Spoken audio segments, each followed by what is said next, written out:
Welcome to This Must Be the Place. I'm your host, Alo Galinsky. Each week, I'll uncover what's happening in Sonoma County, diving into the hidden gems and quirky corners. I'll be interviewing some of our local legends, as well as people you didn't know you need to know, all through the eyes of a craft beer enthusiast living in wine country. Join me as we explore one sip, one story, and one adventure at a time, and together we'll find out why this must be the place. Today on This Must Be the Place, we're talking with Sonoma County's own Miles Levin, the writer, director, and executive producer of the new film Under the Lights. Miles is an award-winning filmmaker and public speaker living with epilepsy. The film was inspired by real events and aspires to combat the stigma around epilepsy.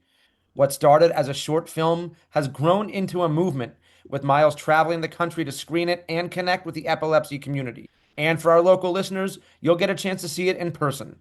Under the Lights screens at the Sonoma International Film Festival on Sunday, March 29th at 4:30 p.m. at the Sonoma Veterans Memorial Hall.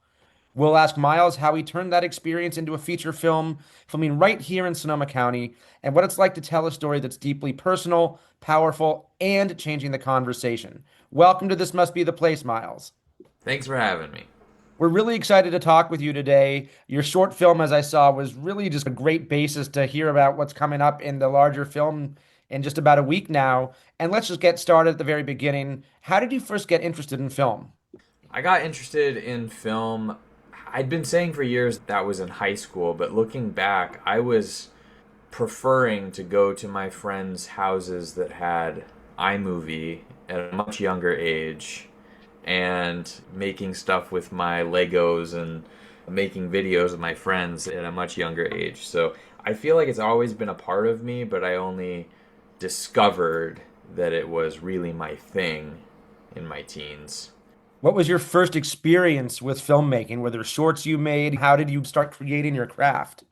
Yeah, so I had a really cathartic moment in high school where we had this 2-week period where we were supposed to make short films. It was like a little mini class.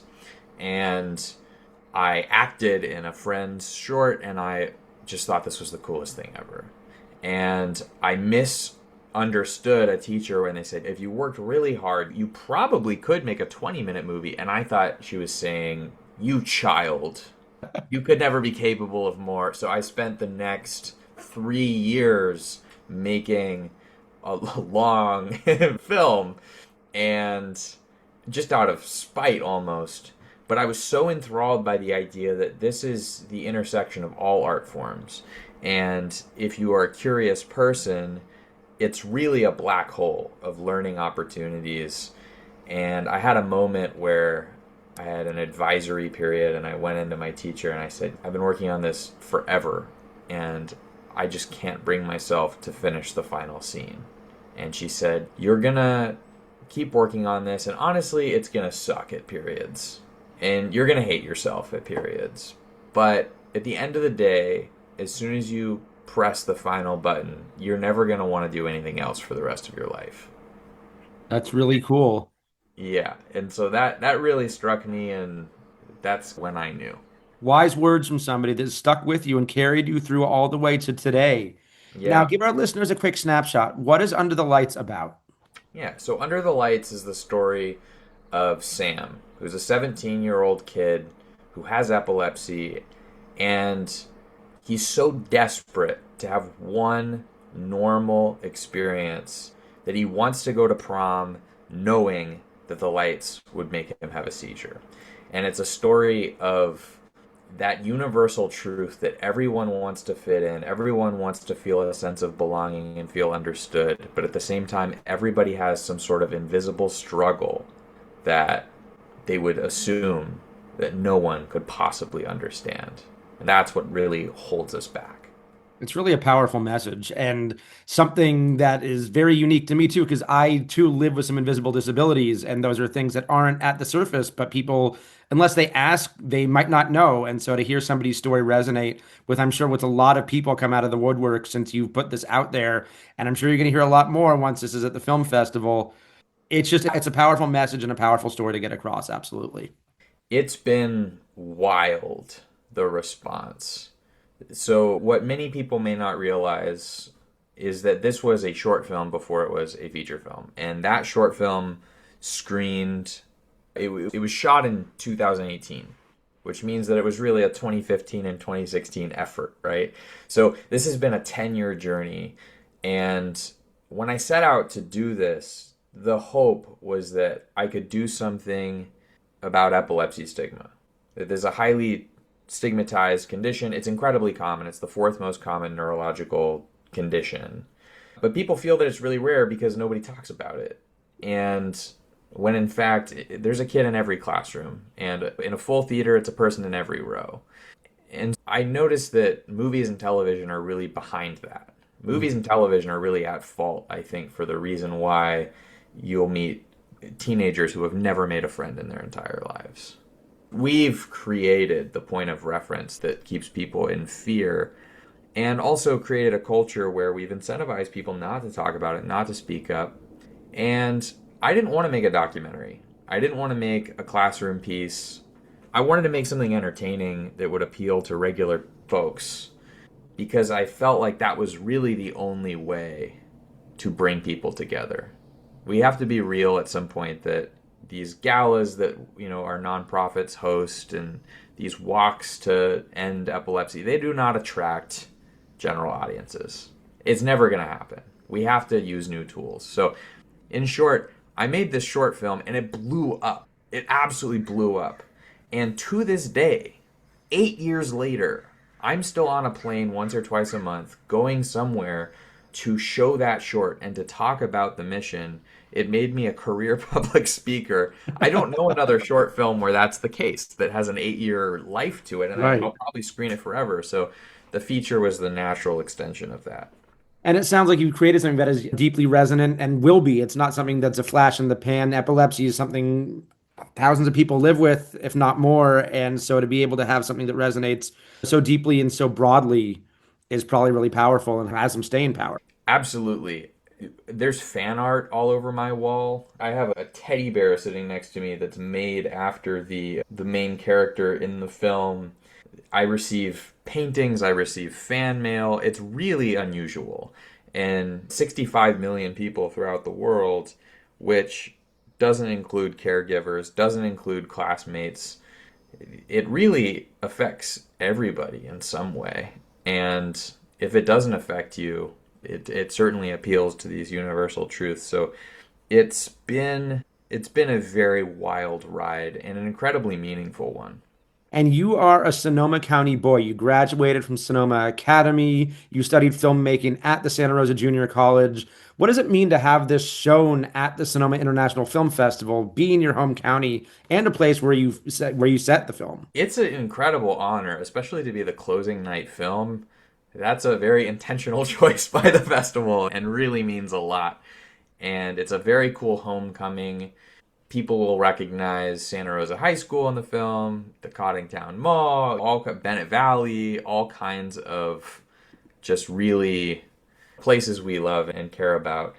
It's also going to be a first opportunity for people to see the film that are local, who were a part of the film and who heard about the film. It was in the Press Democrat here and there throughout, over and over. I think there's an awareness of the project and people are curious about it. And the story is deeply personal. Where did the first spark for the film really come from? Yeah, so as you said, I have epilepsy, and the story is not a true autobiography, and that was really intentional on my part. I did not want to make an autobiography, but the feelings in the film, the emotions in the film, that's all very real. And it's been a lifelong journey for me, and feeling ostracized, feeling left behind is not unique to epilepsy, but there's certainly feelings that I have felt.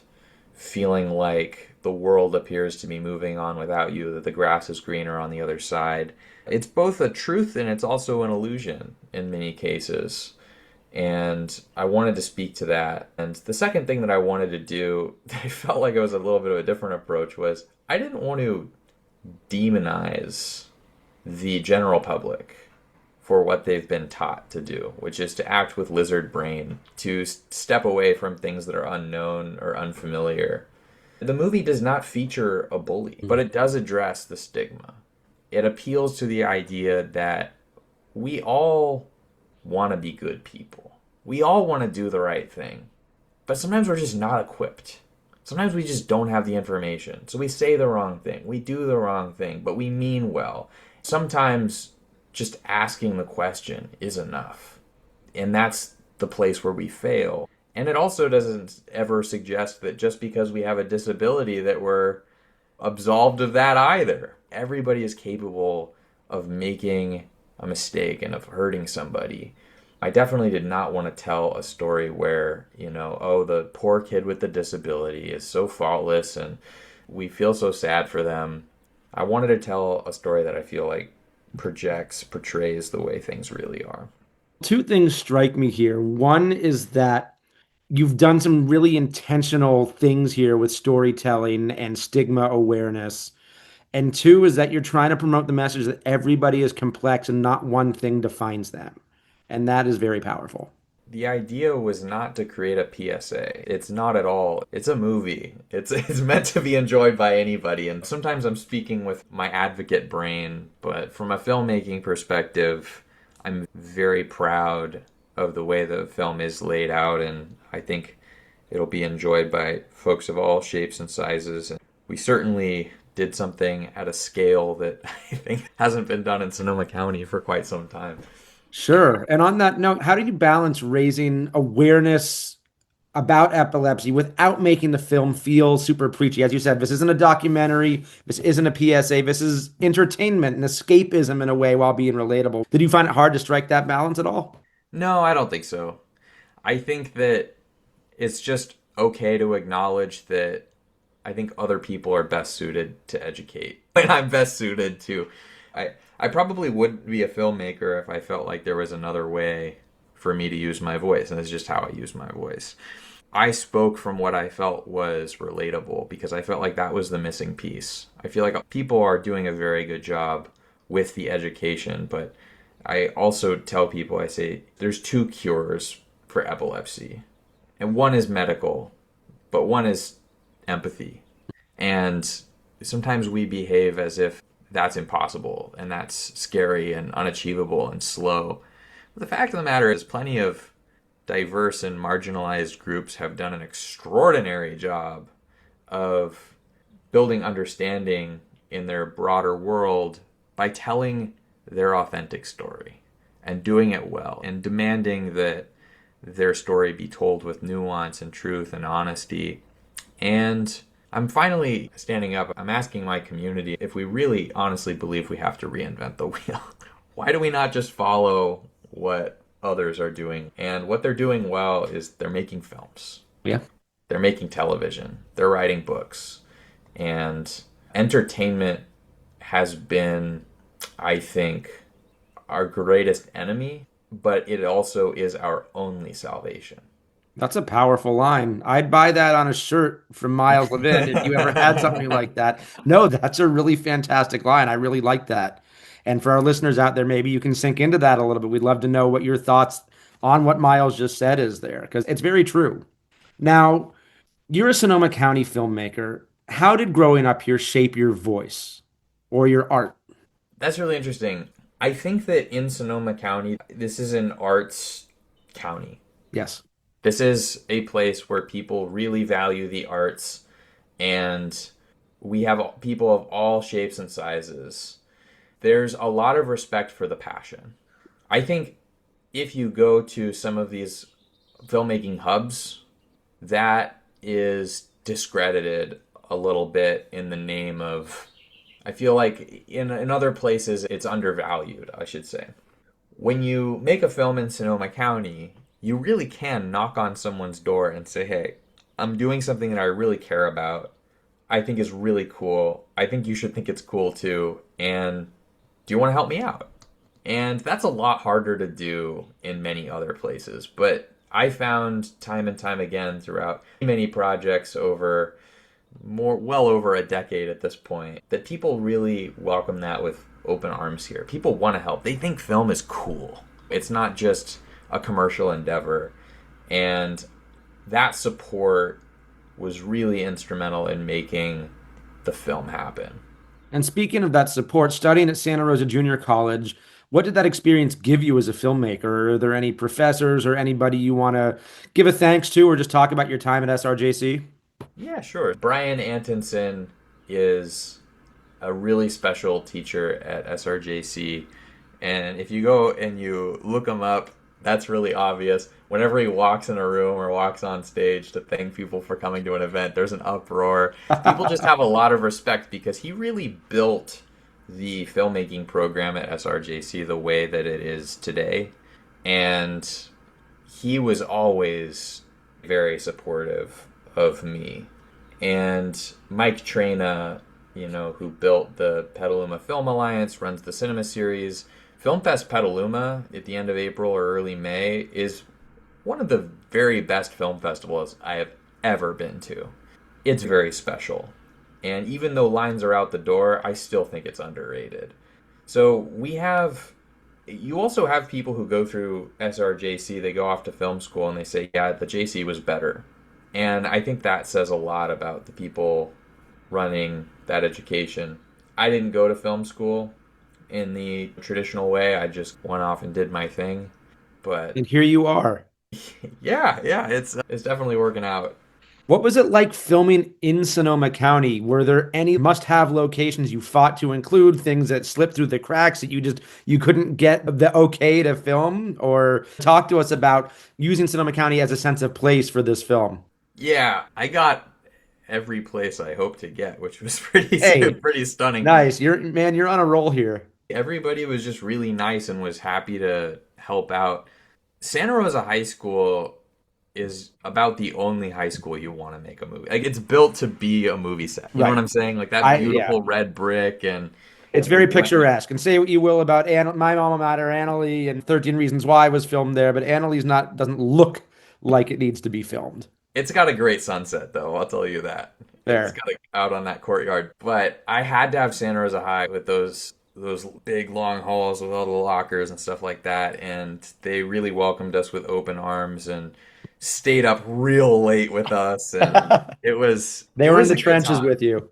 They really were. They joined us on the front lines, and the same with Coddingtown Mall. They gave us an enthusiastic, we'd love to help out, and it was the obvious choice. So all of this was great. I got to film in an area that I was really familiar with and feel at home, and everybody involved made me feel at home. So That's great. And to be able to call Sonoma, you're not a filmmaker from somewhere else coming into Sonoma County. You are Sonoma County and you're setting this in your home county. And that must be a real sense of pride for you and also the people you were including in the places you were including in your filming.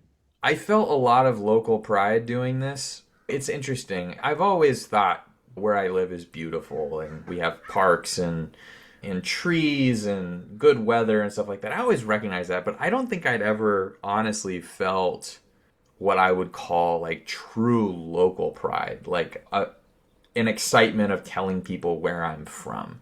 And being surrounded by so many talented people here making a movie of this quality brought me a lot of pride. And our crew was about half from LA and half from Sonoma County, and everybody was really stellar. Cool. Like, really smart people. And I was so proud that, like I said, about half of the people involved were here. And even when we did a prom scene with 100+ extras and they're all living around here, it was just very special to see how excited they were to be in a movie, which is, again, it's not something you achieve as easily somewhere else, where movies are, ideally your career, your job. When you have a crowd of extras showing up in their prom attire and looking at the monitor and going, wow, it actually looks like a movie. They're shocked. It's cool. It's an honor. I bet. And personally, I spent a decade over on the East Coast, and in the last year, I've returned to Sonoma County. And I grew up here, grew up in Sebastopol, and try to explain to people on the East Coast or even closer where Sebastopol is and why it's called Sebastopol. People don't get it. People don't also understand the expanse of Northern California, how we're in Northern California, but there's still 5 more hours of Northern California above us and a handful of hours below us.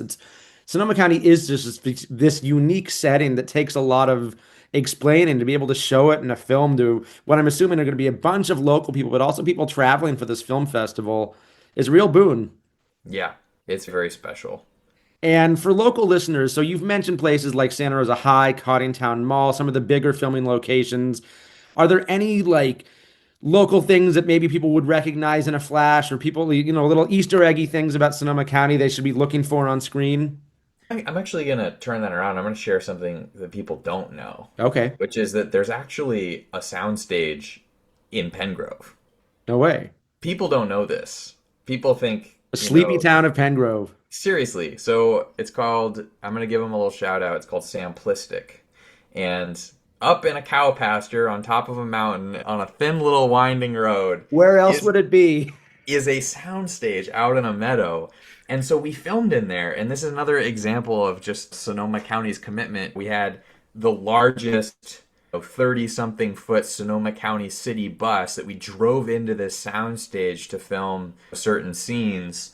And it was wild how easy it was to make that call and to hear enthusiasm on the other side of the line and have a Sonoma County bus driver bring that beast of a vehicle up on the That top little of that. dirt road. Yes, up I on can up picture, on I can mountain. just picture it. That's funny. And they loved it. They absolutely loved it. And yeah, just people need to understand what is possible here. There is a soundstage. There are beautiful locations. There's a culture that welcomes the arts here. I'm just glad that I got to experience that while it's still true, because when everybody starts rushing up here to make their movies, I know that it's going to change a little bit. But maybe that's what the... Maybe you're setting the stage as it may, or the sound stage as it may be. Absolutely. Yeah, I'm very proud of what we did here. So having this start as a short film, was there a moment that made you realize it needed to be a feature, or was it just the response to it, as you said, the demand, and you said, where else can I take this? Talk me through that process.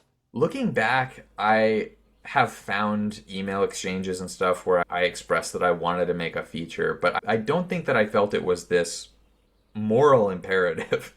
I feel like it would have been a sin I would have regretted all of my life not making the feature if I had moved on to other things, because when you get messages on Instagram from people who say, this completely changed the way I feel about my life, you gotta stay in it. You gotta keep going. Yep. And there are more people following this film than keep in touch with many of the epilepsy nonprofits combined.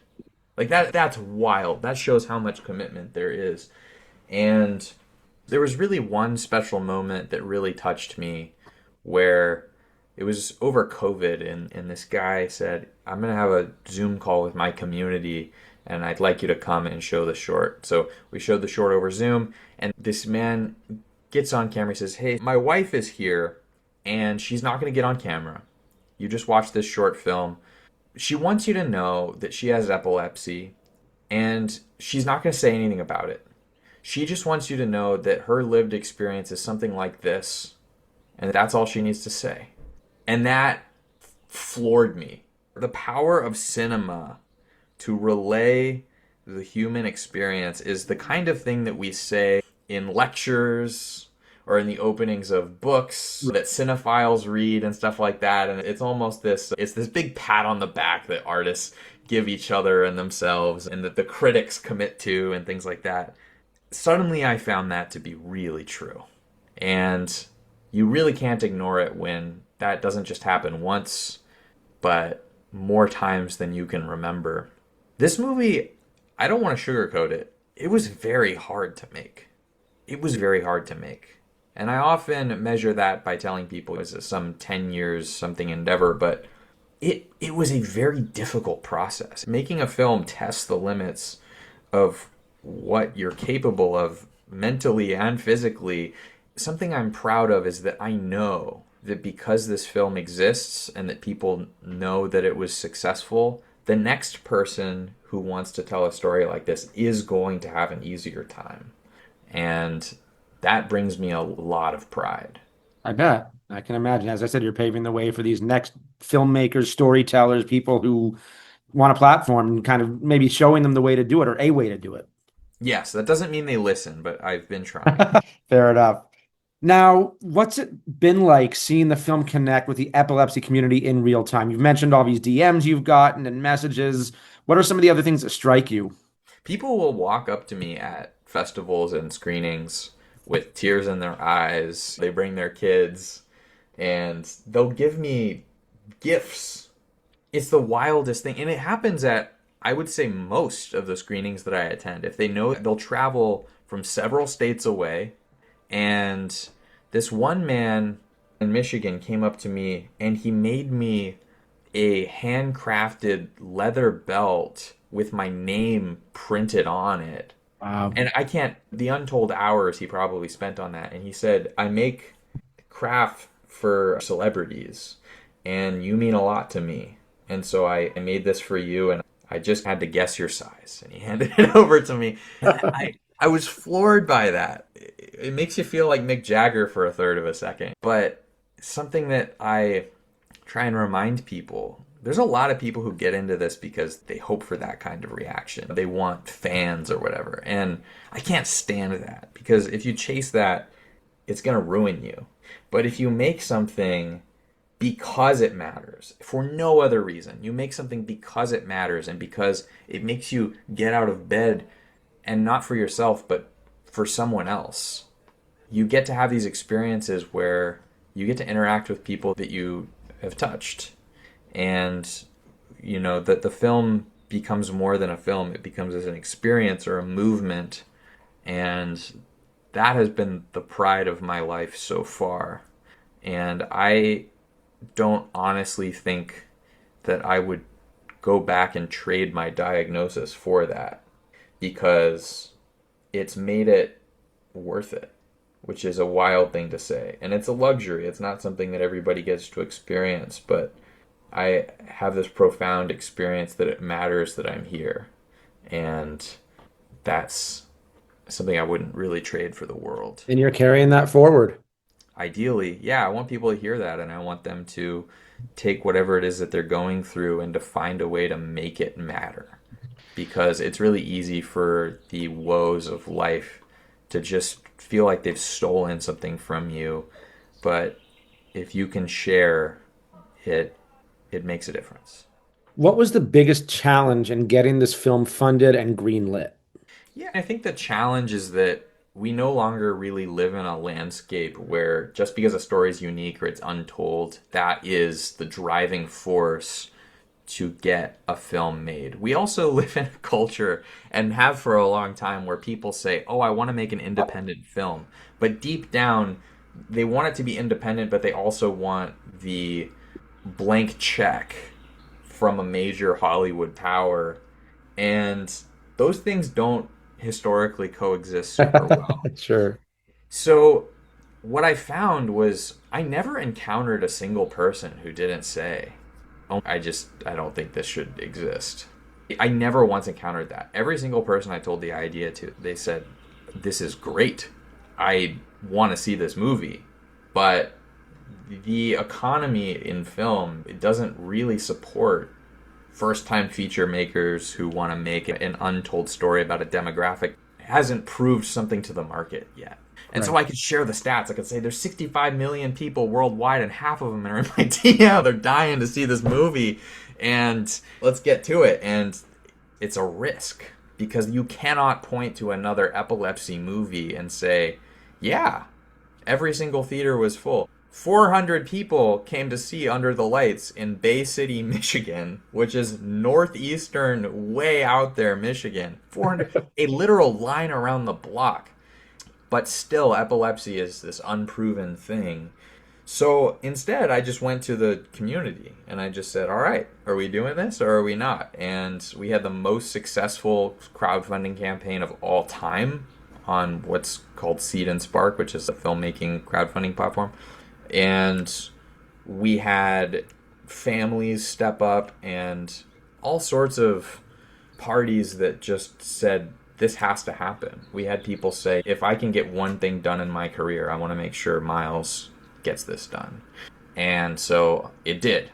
It taught me some big lessons, and it took a very long time, but I wanted this thing more than life itself, which is a very scary feeling to have. I honestly felt at periods where there was uncertainty, like I might die. because this thing, when people ask me, Miles, how you doing? I tell them how the movie's doing, the same way that a parent will talk about what their kids are up to. Oh, Dan just got into D1 soccer. Like, that's where I'm at. I am under the lights just as much as I am Miles.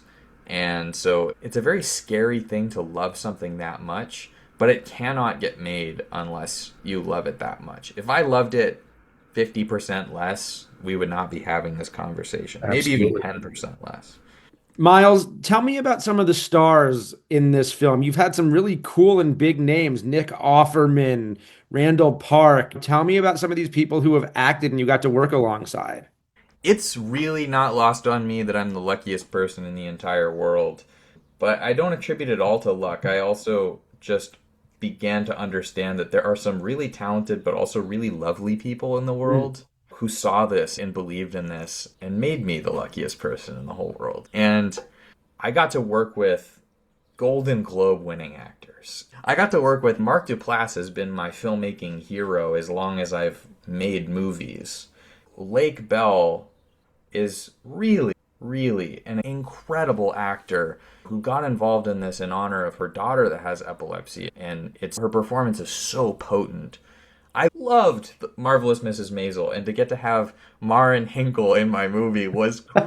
I got to have the coolest experience, and I think it speaks to the power of doing something meaningful, and I hope that people will come out to see their favorite actors as well, because it's quite a room. It's quite a room full of talent. It really is one of those, it takes a whole village to complete a project of this magnitude and personal effect to you.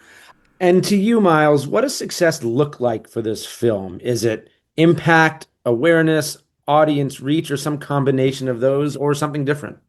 I think that the film has already been wildly successful, which is that I'm getting the response to this film that most filmmakers in their career never ever experience.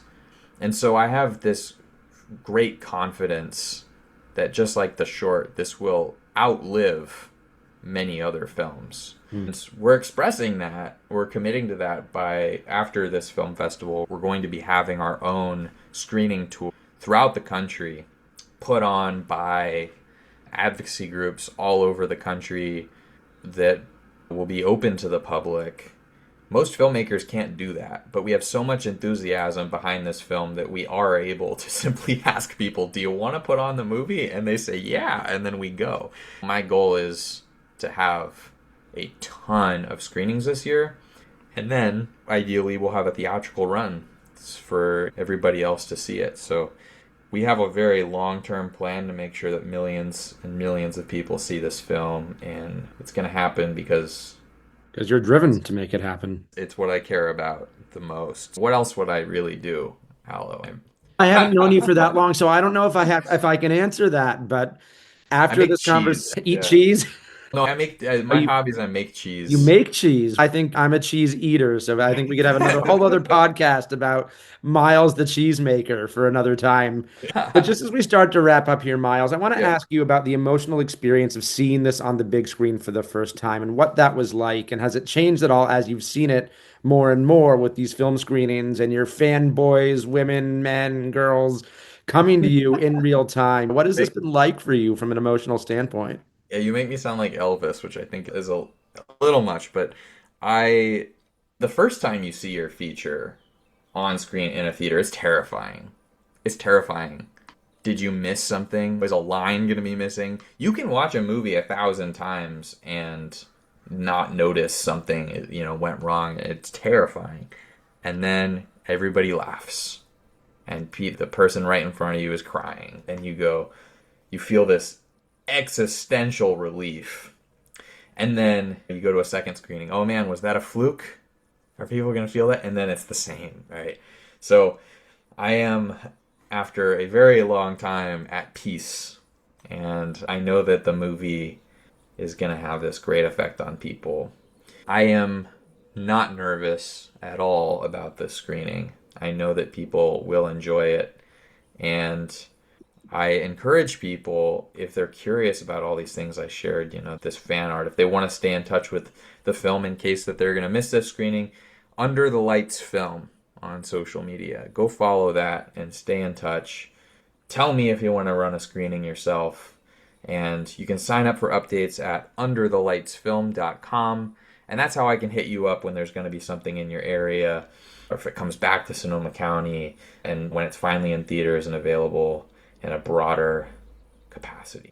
I think it's a matter of when it comes back to Sonoma County, not if, because this is a Sonoma County story. And in my opinion, this should be spread far and wide. As we're talking about things here, I wanted to know if there's any advice you have for local filmmakers trying to break in. You've told the story that's deeply personal to you, and everybody has a story to share, but what's your advice for local filmmakers here? Yeah, I think you really have to examine why you want to be a filmmaker, because more than half of aspiring filmmakers are in it for absolutely the wrong reason. They've been sold an idea that there's glamour, glory, or great wealth to be had in this endeavor, and there's really never been a bigger lie. And it's not your parents telling you the odds are unlikely, it's worse than that. The truth is that if you want those things, if you want to be validated, if you want glamour and glory, there are better ways to do that. There are way better ways. So my advice to aspiring filmmakers is if that's what you want, you should quit right now, as fast as possible. And I don't say that out of humor. I really mean it. I think that you'll serve your life and have a better life if you get away from filmmaking as fast as possible. The only reason to be a filmmaker is if you have something to say. And the reason is because that will give you the motivation to get through the project. If you don't have something to say, and it's really to serve yourself, it will destroy you. So I think it's a wonderful way to share your voice if it calls to you, and it's the best way for you to share your voice. I think for any other reason, it's just too hard, man. It's just too brutal. But it's also pretty cool. If you can pull it off, to be able to get in a room and celebrate what you've achieved with people who care about movies, it's very much a religious experience, and I'm very lucky to have gotten to experience that time and time again. But the reason it got to that place is because I cared about something I had to say to such a degree where I felt like my life depended on it. And so if you want to pursue a life of meaning, this is a great way. If anything else, then you should stop. You should find something else to do. Any local filmmakers listening to this, you've heard it from Miles Levin himself here. That's some great advice. You've just been really intentional about everything you've shared with us. Miles, what's next for you? I know you're going to be having this screening of the International Film Festival. I know you're probably going to be in attendance. You mentioned another screening coming up for this film in Sonoma County. But what's next for you after this month of March and early April dies down? Yeah, I'm adapting the film into a play, a stage play. I would really love to pass on the vision to other artists, and especially young people, to be able to adapt it and attach their own vision to it. And I think that's really important. I also believe that theater will outlive film as a medium. And so I feel that's another service that I can provide. I am aiming to adapt a very old movie into a modern movie as well. And I won't share too much about that, but I'm very excited about that. We'll have to have you back on when this is coming more to light. Yeah. And then I expect to be on the road all year long, screening Under the Lights, which is great. I, for one, hope that sometime down the road, once it's adapted into a stage play, that Santa Rosa High picks it up, because I think it would be only fitting to see this maybe debut or have a featured run at Santa Rosa High. And I'll sit in the back so no one notices me, and it'll be great. I also want that. With the program over your face, just like this, one of my favorite scenes of The Producers. Yes. Easier to make a flop than a hit after. It sounds like you've made a great hit, not only telling something very deeply personal to you, but to a big community who looks to you to be a voice and also to bring some awareness to Sonoma County. What a great place it is to film a movie. Miles, I want to say thank you so much for appearing on This Must Be the Place. I look forward to seeing your film before long, and best of luck. Thank you so much. See you next time. Take care. The interviews are done, which means I think it's time to crack one open. Interviews make me thirsty, and I want you thirsting for knowledge about some great beer, both local and not so local. Each week, I'll introduce you to a beer I find discussion-worthy and explain the nuances of what makes it fantastic in my eyes and why you should give it a try. And just to keep it on point, I'll even try to make sure the beer reflects the vibe or theme of the episode. It's been a real scorcher out there, Sonoma County? And it honestly put a wrench in my plans to highlight a favorite beer that was much darker. However, that beer can always make a reappearance. I thought we might need something a bit more refreshing to crack open at the end of a heat wave in March? Enter Cuvée Brewing's By Her Bootstraps, a release that holds special importance due to the fact it's International Women's Month and has been brewed in collaboration with the Sonoma County chapter of the Pink Boots Society. If you've never heard of Pink Boots, they are a nonprofit organization aimed to empower, assist, and encourage women and non-binary individuals in the fermented beverage industry to advance their careers through education. Every year, the local chapters that are nationwide come together to brew collaborative beers with local breweries. And this release from Cuvée is a white IPA called By Her Bootstraps. It also happens to be a gold medal winner at the California State Fair. What I love about this style, which is rarely seen anymore, is the immense drinkability and the gateway to providing Belgian beer lovers an introduction to hops and hoppy beer lovers an introduction to the world of Belgian yeast. It's a true hybrid style, and on the nose, it's full of spice and earthiness that remind you of an actual spring day, not this 90-degree nonsense. It's 5.2% alcohol, and is perfect to go alongside sunshine, food, and good friends. Each sip takes me on a new adventure.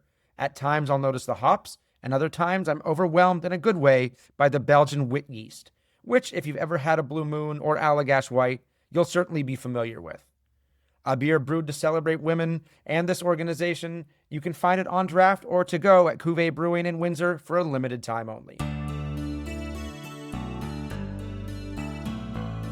Thanks to Miles for appearing on this week's episode of This Must Be the Place. Cheers from your host, and have a great week. This Must Be the Place is produced by our friends at Pod Locally, an audio platform helping local voices connect to their communities. Don't forget to like, subscribe, or comment on all your favorite podcast apps, and visit the show notes for more information, links, and resources. Look out for our next drop on Sunday. Until then, I'm your host, Alo Galinsky, saying have a great week.